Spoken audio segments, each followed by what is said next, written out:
100కు పైగా దీర్ఘకాలిక సమస్యలకు ఎటువంటి ఆపరేషన్ దుష్ప్రభావాలు లేకుండా హోమియోపతి చికిత్స.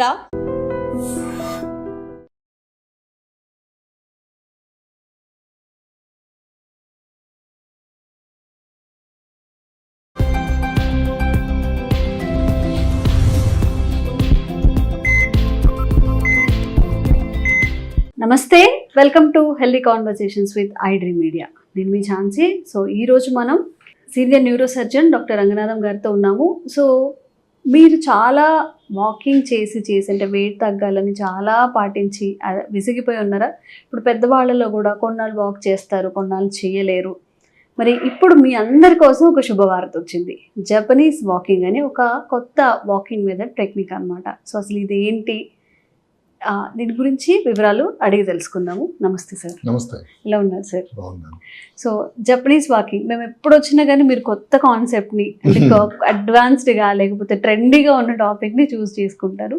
సో ఈ జపనీస్ వాకింగ్ అంటే ఏంటి, దీనివల్ల ఎలాంటి ఆరోగ్య ప్రయోజనాలు ఉంటాయి? అంటే గత కొన్ని సంవత్సరాలుగా ఏంటంటే నా పద్ధతి, నేను అనుసరిస్తున్న విధానం ఏంటంటే ట్రెండింగ్ అనేది ఒక మాట అయితే జనానికి ఉపయోగకరంగా ఉండాలి అనేటువంటి ఏకైక ఆలోచన. దానికోసం లోతైనటువంటి పరిశీలన, పరిశోధన రెండు జరుగుతాయి. ఈ జపనీస్ వాకింగ్ అనేది ఎప్పుడో 2007లో వచ్చిందండి. ఈ మధ్య కాలంలో మళ్ళీ అది ట్రెండింగ్ అవుతూ ఉంది. నేను దాని వివరాలకు వెళ్తే నాకు అది చాలా సింపుల్గా అనిపించింది, చాలా ఉపయోగకరంగా అనిపించింది. అది కాకుండా మీరు ఇందాక చెప్పినట్టుగా ఏంటంటే మన తర్వాత వివరాలు చెప్పుకుందాం ఉంటాయి. ఏంటంటే కొంతమంది వాకింగ్ చేస్తూ ఉంటారు, బరువు తగ్గరు. డాక్టర్ గారు నేను ఏం భోజనం చేయనండి, వాకింగ్ రోజు చేస్తానండి, 1-2 గంటలు చేస్తూ ఉంటాను, అయినా తగ్గట్లేదు అన్న వాళ్ళకి ఇదేమైనా ఒక ఆల్టర్నేటివ్ శుభవార్త ఏమో నాకు అనిపిస్తుంది సుమా.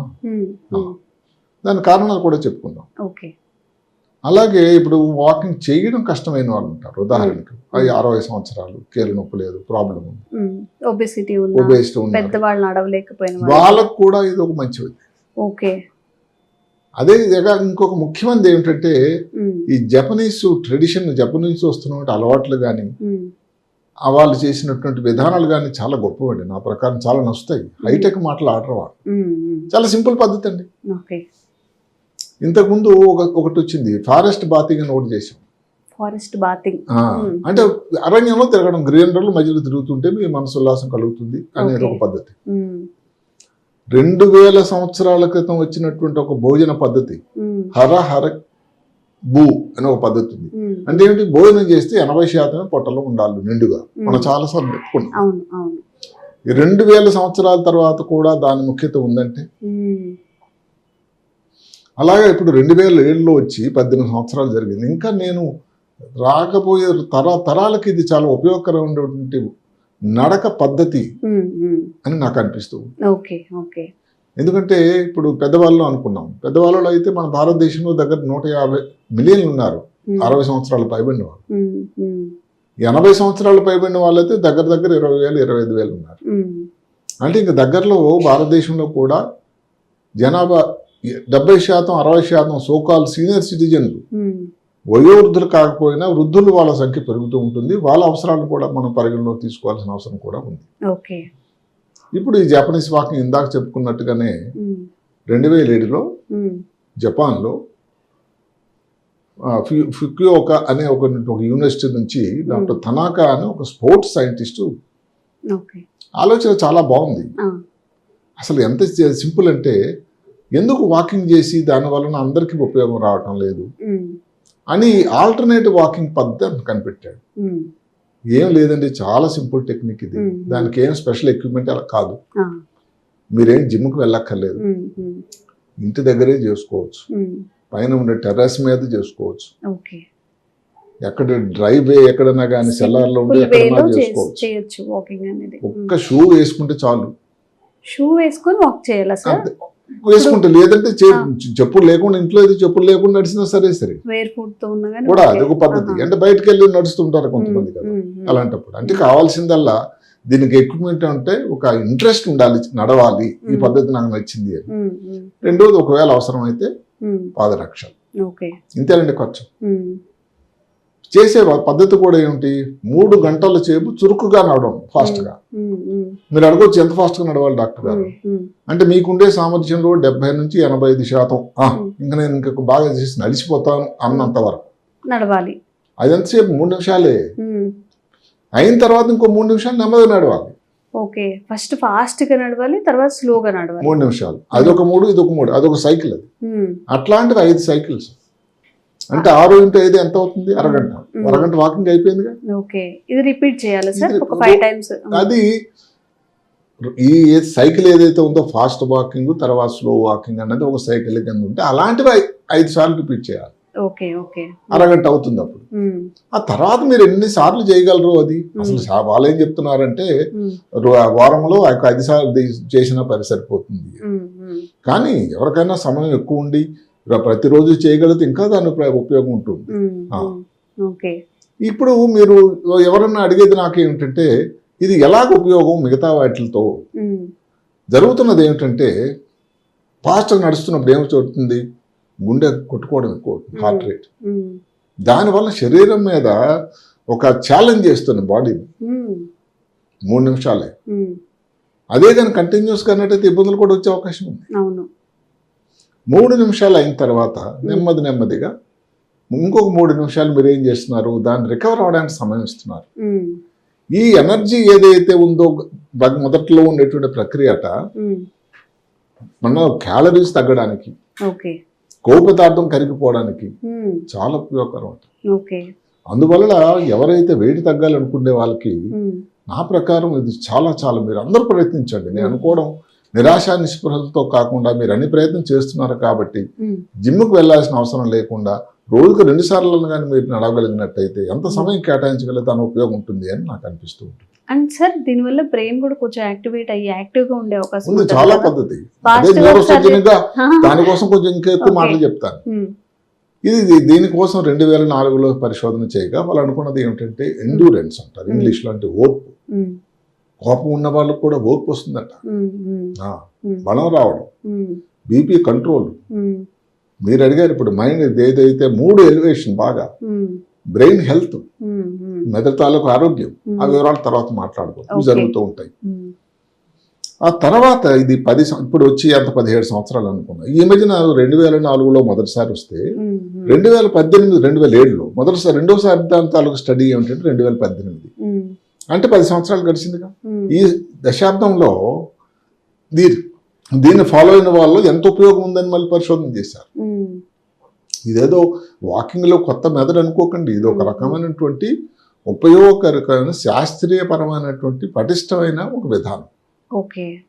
దాంట్లో వాళ్ళు ఏం చేశారు, 10 సంవత్సరాల తర్వాత అదే కానీ ఫాలో అవుతూ అప్పటి నుంచో ఉంటే కాళ్ళలో బలం అంటే 20% పెరిగింది. పీక్ ఎక్సర్సైజ్ కెపాసిటీ అని ఒక మాట ఉంది. అంటే మీరు వ్యాయామం చేయగలిగినటువంటి సామర్థ్యానికి శిఖరం ఇంకా మీరు వచ్చేసారు, ఒక 40% పెరిగిపోతుంది. అంటే ఈ సింపుల్ దీంతోనే ఏ జిమ్కి వెళ్లకుండా ఏ బరువులు ఎత్తకుండా ఇంత కెపాసిటీ మీరు దీంట్లో తగ్గుతుంది. ఇది ఏదైతే ఫాస్ట్గా నడుస్తూ ఉన్నాం దానివల్ల ఏమవుతుంది, ఇందాక చెప్పుకున్నట్టుగానే శరీరానికి ఒక ఛాలెంజ్, ఊపిరితిత్తులకి, గుండెకి, కార్డియోవాస్కులర్ స్టెబిలిటీ వస్తుంది. ముఖ్యంగా న్యూరోసర్జన్గా బ్రెయిన్కి కూడా. ఎక్కడైతే ఈ తొందరగా నడకలో ఉంటుందో అప్పుడు రక్త ప్రవాహం, మెదడుకి రక్తం, సిబిఎఫ్ సెరిబ్రల్ బ్లడ్ ఫ్లో అన్నది ఎక్కువ అవుతుంది. అక్కడతో మ్యాజిక్ మొదలవుతుంది. ఈ సెరిబ్రల్ బ్లడ్ ఫ్లో ఏదైతే ఎక్కడికి వెళ్తుందండి, ఏదైతే జ్ఞాపక శక్తికి, విశ్లేషణకి, మంచి చెడు కోసం డిఫరెన్సియేషను, దృష్టి కేంద్రీకరించడం ఉండేటువంటి కేంద్రం ఒకటి ఉంటుంది, ప్రీ ఫ్రాంటల్ కార్టెక్స్, దానికి వెళ్తుంది. ఇలాగ చేయటం వల్ల ఇదేదో చిన్న వాకింగ్ చేసినా కూడా ఎంత ఉపయోగకరంగా ఉంటుందంటే, ఏదైతే మీరు మొదలు పదులు చేయండి జ్ఞాపక శక్తి కోల్పోకుండా ఉంటారు, తర్వాత ఆల్జిమర్స్ వ్యాధి రాకుండా ఉంటారు, మనం చాలాసార్లు చెప్పుకున్నాం. అలాంటిలాగా అంత ఉపయోగకరంగానే ఉంటుంది ఈ వాకింగ్ వల్ల. అక్కడ ఉన్నదల్లా ఏమిటంటే మళ్ళీ నొక్కి పక్కన ఇస్తున్నాను ఏమిటంటే 3 నిమిషాల సేపు తొందరగా చురుకుగా నడిచి ఆ తర్వాత శరీరం అంతా కూడా సెటిల్ అవడానికి 3 నిమిషాలు నెమ్మదిగా నడిచి మధ్యలో మళ్ళీ బ్రేక్ ఇవ్వకూడదు. మళ్ళీ అలాగే ఇంకొక సైకిల్, ఇంకో 5 సైకిల్ చేస్తే దానివల్ల ఉన్నటువంటి ఫలితం అంత గణనీయమైనటువంటి ఫలితం. ఇక్కడ ఇంకొకరు ఏమంటారు, మీ జ్ఞాపక శక్తి ఇందులో ఏంటి, ఎవరు యంగ్స్టర్స్ ఉన్నట్టయితే పెరగొచ్చు అని అనుకుంటారు. కాదండి, ఎక్కువ మంది ఇందులో పెద్ద వయసు వాళ్ళే పాల్గొన్నారు. ఎవరికైతే కొంచెం జ్ఞాపశక్తి మర్చిపోవడం, చిన్న చిన్న విషయాలు ఈ మధ్యన వీళ్ళలో వాళ్ళు స్టడీ చేస్తే ఏమైందంటే చిన్న చిన్న మర్చిపోవడం అన్నది పూర్తిగా రికవర్ అవడం, అసలు మెమరీని ఆల్మోస్ట్ రికవర్ అయిపోయారట. అంటే ఏదైతే ముందు ఇంత 140 కోట్ల భారతదేశంలో దగ్గరలో ఇంకేమైనా పెనుగు లాగా మనకు దగ్గరికి అది ఆల్జిమర్స్ వ్యాధులు రాబోతుందని భయపడే సమయం ఇంకా తక్కువైపోతుందేమో నాకు అనిపిస్తుంది. సరే కదా, ఇక్కడ ఇప్పుడు నడుస్తూ ఉన్నారు, బాగా ఫాస్ట్ వాకింగ్ చేశారు. అప్పుడు మెదడులో ఇంకో కేంద్రం ఉంటుంది, హిప్పో క్యాంపస్ అని. అది ఇప్పుడు మనకు ఐటీ కోసం ఎలాగైతే హైదరాబాద్ బెంగళూరు హబ్బో, అది కూడా మెమరీకి హబ్. అది దానికి రక్త ప్రసరణ ఎక్కువ, ఆక్సిజన్ ఎక్కువ వెళ్ళడం వల్ల దాని తాలూకా శక్తి, మెదడు తాలూకు ఉండే కనెక్షన్స్, ఆ కనెక్షన్ తాలూకా కంటిన్యూటీ ఇవన్నీ పెరిగి ఒక విషయాన్ని గుర్తుపెట్టుకోవడం, అవసరం వచ్చినప్పుడు మళ్ళీ రీకాల్ అంటాం. ఇప్పుడు ఏదో చదివేశారు మర్చిపోయారు, మళ్ళీ తర్వాత చెప్పుకోలేకపోతే అలాంటి విషయాల్లో కూడా చాలా చాలా ఉపయోగకరంగా ఉంటుంది. ఇప్పుడు చేసేటప్పుడు జ్ఞాపకం ఏవి జాగ్రత్తలు తీసుకోవాలని మీరు అడగవచ్చు. నడవాల్సిందే ఏం లేదండి, నడుస్తున్నప్పుడు స్ట్రైట్ గా నడవాలి, ముందుగా చూడాలి, తల కిందకి దించడం కాదు, అడుగులు వేసేటప్పుడు దుబ్బు దబ్బని శబ్దం లేకుండా, ఇంతే. ఇవే జాగ్రత్తలు. ఎవరు చేయొచ్చు? అన్ని వయసులో వారు చేయొచ్చు, ఎక్కడన్నా చేయొచ్చు. ఇందాక చెప్పినట్టుగా ఎక్విప్మెంట్ కూడా అవసరం, ఇంట్లో కూడా చేసుకోవచ్చు. అయితే మరి ఎట్లా తెలుస్తుంది ఫాస్ట్ గా నడుస్తున్నాము అని ఒక మంచి సరైన ప్రశ్న.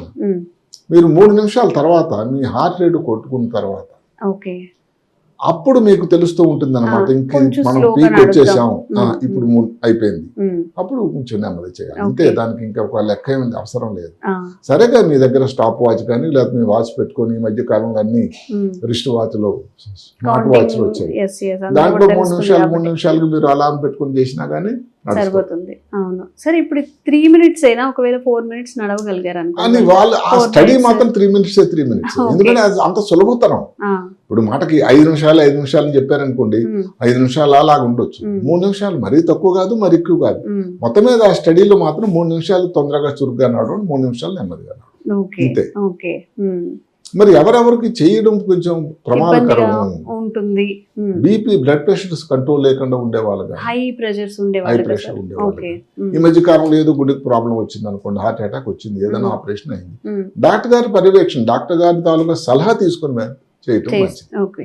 మరీ సివియర్ ఆర్థరైటిస్ ఉంది, మళ్ళీ చేసి దాని వల్ల ఇబ్బంది పడడం కన్నా డాక్టర్ గారు కానీ చేయొచ్చు, నువ్వు పర్వాలేదు, అది పెద్ద ప్రమాదకరం కన్నట్టు మీరు ఎంత ఉపయోగకరమైందైనా దాంట్లో ఎవరికి సూట్ అవుతుంది, ఎవరికి సూట్ అవ్వదు అనేది. ఇలాంటివన్నీ కూడా ఇక్కడ వయసుతో భేదం లేకపోయినా, ప్రమేయం లేకపోయినా కూడా ఈ చిన్న ఇబ్బందులు ఉండే వాళ్ళని మాత్రం డాక్టర్ గారి తాలూకా సలహా మేరకు తీసుకొని అప్పుడు మీరు వాకింగ్ చేయడం మొదలెట్టండి. నాకు తెలిసి ఇది ఏది కూడా పెద్ద ఇబ్బందికరం కాదు.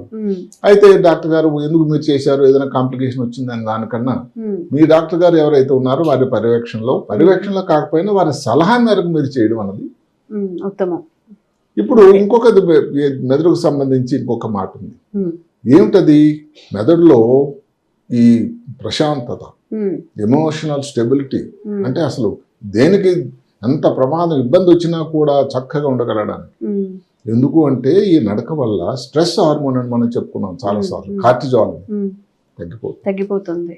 ఓకే, చాలా ప్రయోజనాలు ఉన్నాయి. అయితే సరిగదా, ఈ 2 హార్మోన్లు ఉపయోగకరమైన డోపమీన్ అని, సెరోటానిన్ అని సెక్రెట్ ఎక్కువ అవుతుంది ఆ సమయంలోనే. ఆ సెరోటానిన్, డోపమీన్ రావడం వల్ల, డోపమీన్ అనేది హ్యాపీ హార్మోన్, ప్లెజర్ హార్మోన్.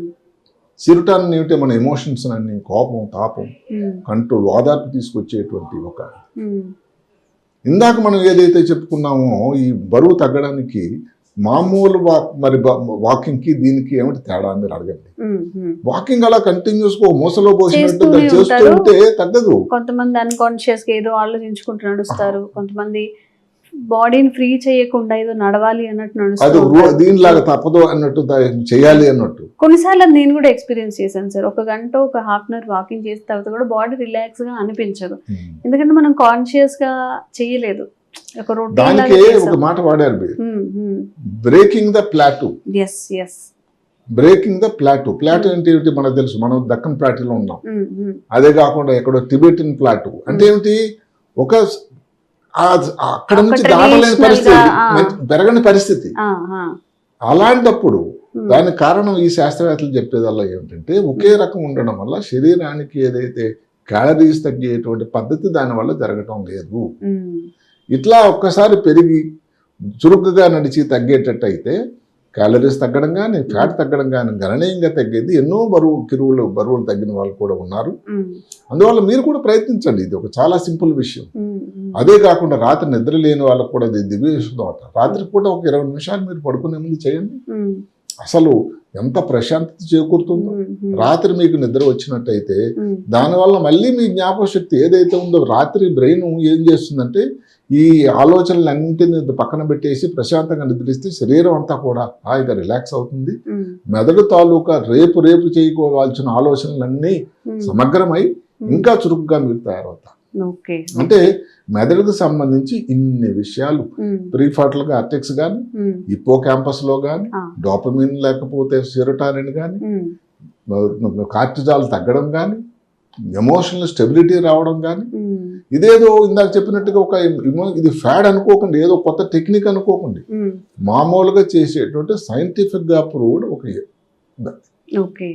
ఎంతవరకు అంటే ఇందాక చెప్పినట్టుగానే పజిల్స్ చేస్తే ఎంత బాగా చురుగ్గా అవడానికి ఉపయోగకరంగా ఉంటుందో, కొత్త ఇన్స్ట్రుమెంట్ నేర్చుకుంటే ఎలా ఉంటుందో, కొత్త పుస్తకం చదవడం అనేది అలవాటు చేసుకుంటే ఎలా మీ మెదడు చురుగ్గా తయారవుతుందో, అలాంటి సింపుల్ గా ఇంటి దగ్గరే చేసుకోగలిగేటువంటి గొప్ప సాధన.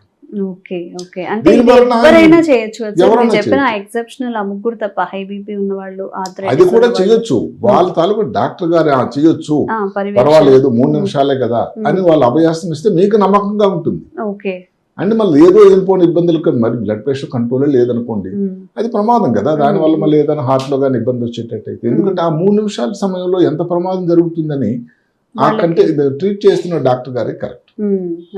అందువల్ల ఏంటంటే ఈ జపనీస్ వాకింగ్ ఇంతకుముందు చెప్పుకున్నట్టుగానే జపనీస్ నుంచి వచ్చిన ఏ పద్ధతి అనేది ఒక చాలా డిసిప్లిన్ ఉంటుందండి, చాలా క్రమశిక్షణ పద్ధతి ఉంటుంది, చాలా శుభ్రత ఉంటుంది జపనీస్ తాలూకు అలవాటు. అదే అందరు చెప్తారు, ఏదైనా నేర్చుకోవాలంటే జపనీస్ దగ్గర నేర్చుకోండి. మీరు కొన్ని సంవత్సరాల క్రితమే ఖతర్లో ప్రపంచ వరల్డ్ కప్ అయింది ఫుట్బాల్. జపనీస్ ఆటగాళ్ళు కూడా అందులో పాల్గొన్నారు. ఆ మ్యాచ్ అయిన తర్వాత వాళ్ళు ఏం చేశారో తెలుసండి, ఇవన్నీ ఏదైతే పడేశారో ఈ బాటిల్స్ కానీ లేకపోతే ఏదైనా భోజన పదార్థాల తాలూకా కవర్స్ కానీ ఉంటే అవన్నీ ఏరి క్లీన్ చేసి వాళ్ళు వెళ్ళిపోయారట, ఏది ప్రేక్షకులు. ఇంకా మీరు చెప్పండి వాళ్ళ తాలూకా ప్రపంచం అంతా కూడా వాళ్ళ డిసిప్లిన్ కి, వాళ్ళ హైజీన్, శుభ్రత కోసం ఆలోచనని జేజేలు పలికారు. ఈ వాకింగ్ కూడా అంత సింపుల్. ఇప్పుడు 2000 సంవత్సరాల క్రితం వచ్చిన హరహరి భూ అంటే ఏంటి, 80% తినడము, ఎక్కువ శాతం తినకూడదన్నది. అసలు ఇలాంటి మంచి మంచి అలవాట్ల వల్లే ప్రపంచంలో సెంటినేరియన్స్ అంటే వృద్ధులు, శతాధిక వృద్ధులు, 100 సంవత్సరాలు దాటిన వాళ్ళ సంఖ్య జపాన్లో ఎక్కువ ఉంది. అక్కడ లైఫ్ టైం అనేది చాలా ఎక్కువగా ఉంటుంది. అందుకని ఇంతకు మాట చెప్పుకున్నాం బ్లూ జోన్ అని. అండ్ హెల్తీగా కూడా ఉంటారు. బ్లూ జోన్ అని ఒకటి ఉంది ప్రపంచంలో, ఎక్కువ సంవత్సరాలు బతికే చోట్లు కొన్ని ఉన్నాయి. అందులో జపాన్ లోని ఒకినావా చాలా ప్రఖ్యాత దేశం. అంటే వీళ్ళందరికీ ఒక మార్గదర్శకులు అనుకోండి. నేను అనుకోవడం ఇంకా ఇప్పుడు ఏదైతే 2000 సంవత్సరాల తర్వాత కూడా ఆహార పద్ధతి 80% తిని 20% ఖాళీ ఉండాలి పొట్టలు అనే పద్ధతి లాగే ఈ జపనీస్ వాకింగ్ కూడా ఇంకా చెప్పినట్టుగా ఎంతో మంది భావి తరాల వారికి కూడా ఇది ఒక పెద్ద ఉపయోగకరంగా ఉన్నటువంటి వాకింగ్ అవుతుందని నా ఆలోచన. సార్, ఓవరాల్ గా మరి ఈ జపాన్ వాకింగ్ మీద మీ మెసేజ్ ఏమి ఇస్తారు? ఇక్కడ నేను చెప్పేదల్లా ఒకటే చాలా మంచి మాట ఏంటంటే, ఎంత హార్డ్ గా మీరు వాకింగ్ చేస్తున్నారు అని కాదు, ఎంత స్మార్ట్ గా చేస్తున్నారు. అంటే స్మార్ట్నెస్ అంటే ఏదో అందంగా దీనిగా కాకపోయినా, అట్రాక్టివ్ కాకపోయినా ఎంత ఉపయోగకరంగా చేస్తున్నారు. ఇందాక చెప్పినట్టుగానే అదే కాకుండా పోనీ ఇది మీకు ఏదైనా కారణం వల్ల వాకింగ్ అన్నది ఏ పద్ధతి అయినా మంచిదేనండి. అక్కడ 10,000 స్టెప్లా 4,000 స్టెప్లా అని అసలు ఈ స్టడీ చేసినప్పుడు వాళ్ళు రోజుకి 8,000 స్టెప్ ఏదో అడుగులు వేసేటువంటి వాళ్ళతో కంపారిజన్ చేశారు. కంపేర్ చేసి దానికంటే ఇంకా ఈజీగాను దాని తరకు ఉపయోగకరమైన కూడా తెచ్చారు. ఇది సైన్స్ ప్రకారం కూడా వాళ్ళు దాన్ని తెచ్చారు. అందువల్ల జ్ఞాపక శక్తి కోసం టెస్టులు కానీ పెద్దవాళ్ళలో కానీ దీనివల్ల ఉపయోగకరంగానే ఉంది. కాబట్టి ఇప్పుడు వాకింగ్ 10,000 స్టెప్స్ అని అంటారు, కొంతమంది 8,000 చేస్తారు, పెద్ద వయసులో 4,000 5,000 చేస్తారు. ఏదైనా వాకింగ్ అయితే మొదలుపెట్టండి. వాకింగే మొదలు పెట్టేటప్పుడు జపనీస్ వాకింగ్ ఎందుకు చేయకూడదు? నేను చేస్తున్నాను, నాకు చాలా ఉపయోగకరంగా అనిపిస్తుంది, మీరు కూడా చేయండి. నేను చదువు నుంచి కూడా చేస్తున్నాను, ఇది చాలా ఈజీగా అనిపిస్తుంది నాకు. సాయంకాలం ఉదయం 2 సార్లు కూడా చేయొచ్చు. చేస్తున్నప్పుడు అసలు తర్వాత ప్రశాంతత కానీ జ్ఞాపక శక్తి కానీ నిద్ర కానీ అసలు ఎంత బాగా ఉందండి. కాబట్టి నా ప్రకారం కూడా పర్సనల్ గా కూడా చాలా ఉపయోగంగా అనిపిస్తుంది. సైన్స్ కూడా అదే చెప్తుంది. జపనీస్ నుంచి వచ్చిన, మళ్ళీ చెప్తున్నాను, ఏదన్నా కానీ టెక్నాలజీ కానీ అలవాటు కానీ అసలు ప్రపంచం అంతా చాలా వ్యాప్తి చెందిన పద్ధతి. ఇది కూడా అలాగా కాబోతుందని నా ఆలోచన. ఓకే, నేను సార్తో ఇంతకుముందు ఒక వీడియో చేశాను, తిన్న తర్వాత ఒక 10 నిమిషాలు నడవాలి అని చెప్పి. దానికి ఎంత మంచి స్పందన వచ్చిందంటే, మీరు చెప్పిన తర్వాత చాలా మంది మేము నడుస్తున్నాము, మార్గం తేడా వచ్చిందని కామెంట్ దీనికి సరిపోయినట్టు దీటుగా లేకపోతే ఇంకెక్కువ స్పందన దీనికి వస్తుందని. అవును, నాకు చాలా. ఇప్పుడు ఈ జపనీస్ వాకింగ్ ఏదైతే సార్ చెప్తున్నారంటే నమ్మకం, అంటే ఏ సార్ ఊరికే చెప్పరు, ఏదైనా నిజంగా సార్ చెప్పి నేను స్టార్ట్ చేశాను, నేను చేస్తున్నా అని ఆయన నమ్మితేనే చెప్తారు. కాబట్టి తప్పకుండా మీరు కూడా ఈ వాక్ని ట్రై చేయండి. మీకు ఎలా అనిపించిందో కూడా మళ్ళీ మా కామెంట్స్ రూపంలో తెలియజేయండి. ఇంకా రంగనాథం సార్తో ఇంకా మోర్ వీడియోస్, ఇన్ఫర్మేషన్ ఇచ్చే వీడియోస్ చేయడానికి మేము కూడా ప్రయత్నిస్తూనే ఉంటాం. Thank you so much. And for more videos, Please subscribe to iDream. Please subscribe to iDream. Please subscribe iDream. And please subscribe to iDream. For more videos, subscribe to iDream. please like, share and subscribe to the channel. Congratulations, iDream. Subscribe to iDream. Subscribe to iDream. So subscribe to iDream Media. iDream ki iDream team andarki huge congratulations. Please subscribe iDream Media. Please subscribe to iDream. Subscribe iDream. Please subscribe to iDream. iDream అంటే నా కళల ఛానల్ను subscribe చేసుకున్న నోరు తిరుగుతలేదు, మీరైతే గంట గుర్తు కొట్టండి. For more such videos, please subscribe to iDream. Subscribe to iDream. Please subscribe to iDream. Please subscribe iDream Media. Please do subscribe to iDream. Please subscribe to iDream Media. For best entertainment and information, please subscribe iDream. And don't forget to subscribe to iDream.